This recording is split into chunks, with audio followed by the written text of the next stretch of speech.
Le Seigneur soit avec vous. Et avec votre esprit. Évangile de Jésus-Christ selon saint Marc.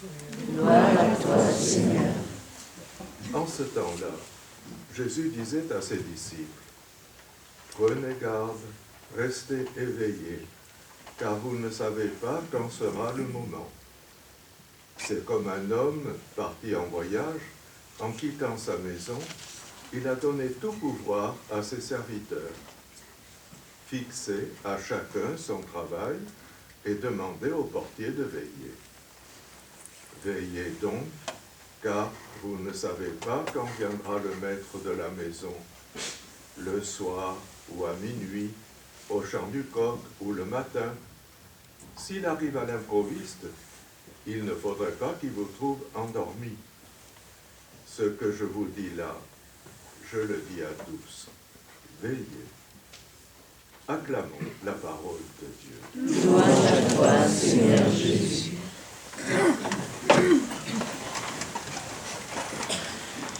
Je dois avouer que ces lectures m'ont paru, en dehors de l'Évangile, un peu compliquées. Et je ne vais pas essayer de les expliquer. Ceux qui ont beaucoup l'habitude, ils pourront s'y remettre, les étudier s'ils veulent. Il y a un joli commentaire qui est fait, comme d'habitude, par la spécialiste de l'écriture, qu'on peut voir à la télévision, et qui est, pour ceux qui veulent en savoir beaucoup, ils peuvent écouter ça. Moi, je ne vais pas vous en enseigner beaucoup. Je vais rester simplement avec cette idée, veillez. Vous avez bien dormi, malgré le froid, et vous êtes bien réveillé maintenant? Bon, alors ça va aller. Et c'est ce que nous dit Jésus, éveillez, veillez, restez réveillés. Pourquoi? Parce que je vais venir. Et nous savons comment Jésus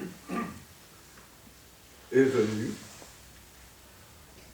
Nous fêtons cette venue qui a eu lieu et nous allons fêter Noël. Et Noël, c'est cette venue, mais Jésus veut revenir toujours dans notre cœur.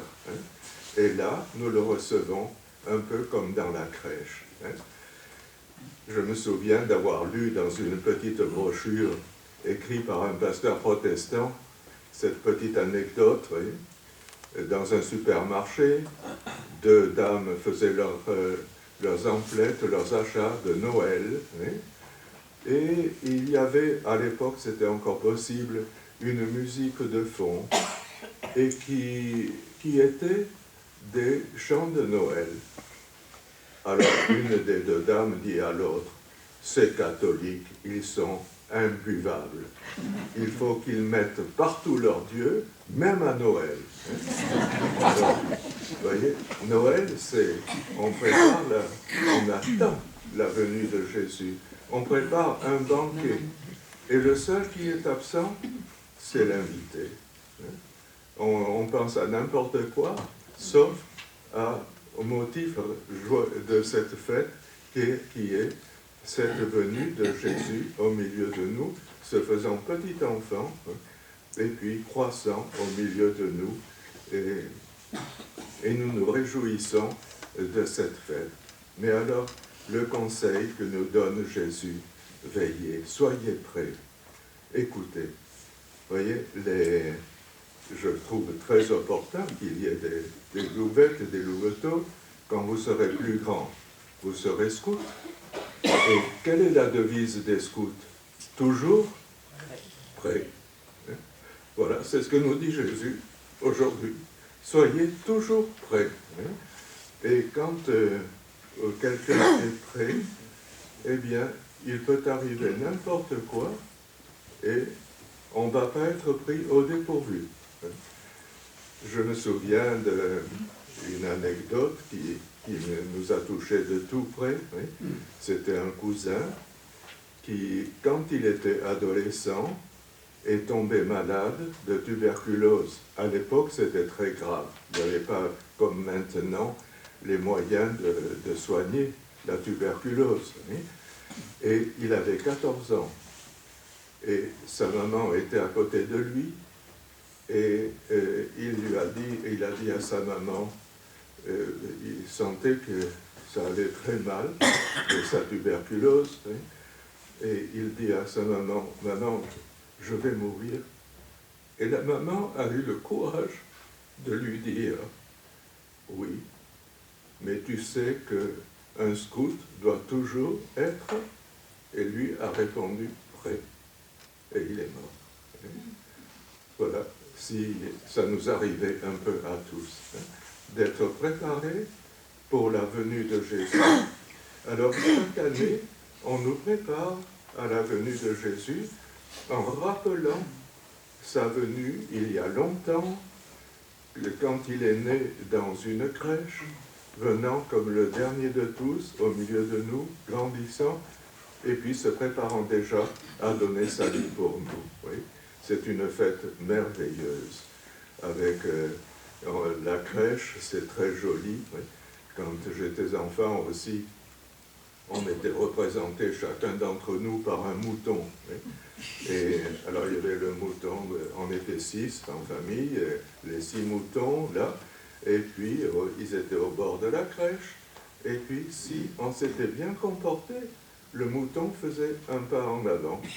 Et si on s'était pas très bien comporté, le mouton s'arrêtait ou il revenait en arrière même. Hein. Alors ça nous faisait préparer aussi à la venue de Noël, pas seulement des cadeaux, pas seulement des repas, mais aussi cette joie de recevoir Jésus dans notre cœur et de se réjouir de ce qu'il avait fait pour nous il y a si longtemps, mais que nous pouvons revivre constamment.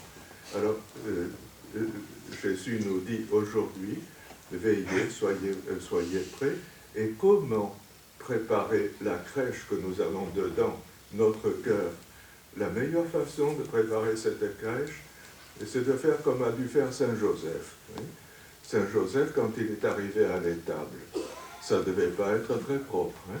Alors qu'est-ce qu'il aura fait? Il aura pris un balai, il a commencé à nettoyer, il a commencé pour que Marie soit le mieux possible, hein, et que l'enfant Jésus soit aussi reçu le mieux possible, préparant de la paille pour qu'il n'ait pas trop froid, et puis le mettre sur la paille dans la mangeoire. Oui. Voilà. Nous, durant le temps de l'Avent, l'Église nous invite aussi à préparer cette crèche intérieure qui est notre cœur. Et quelle est la meilleure façon d'enlever un peu la saleté, les poussières, et tout cela? Eh bien, Jésus nous a donné un sacrement, hein, le sacrement de la réconciliation. La réconciliation, c'est faire le ménage intérieur, préparer notre cœur, enlever tout ce qui peut déplaire à Dieu, déplaire à Jésus. Alors, j'insiste un petit peu, hein, surtout auprès des adultes, que c'est un temps pour trouver quelqu'un qui vous aide à préparer votre cœur avec le sacrement de la réconciliation, la prière et le sacrement de la réconciliation. Et si vous ne savez pas où aller, vous savez, vous pouvez venir ici, vous trouverez toujours un vieux qui vous écoutera. Hein. Des fois, les vieux, ça sert encore à quelque chose. Avant qu'ils craquent, eh bien, qu'ils fassent de leur mieux. Voilà. Et maintenant, nous allons recevoir Jésus lui-même sur l'autel. Ce n'est pas encore Noël, mais Jésus va être bien présent au milieu de nous. Et si notre cœur est préparé, nous pouvons le recevoir en nous, un peu comme dans la crèche.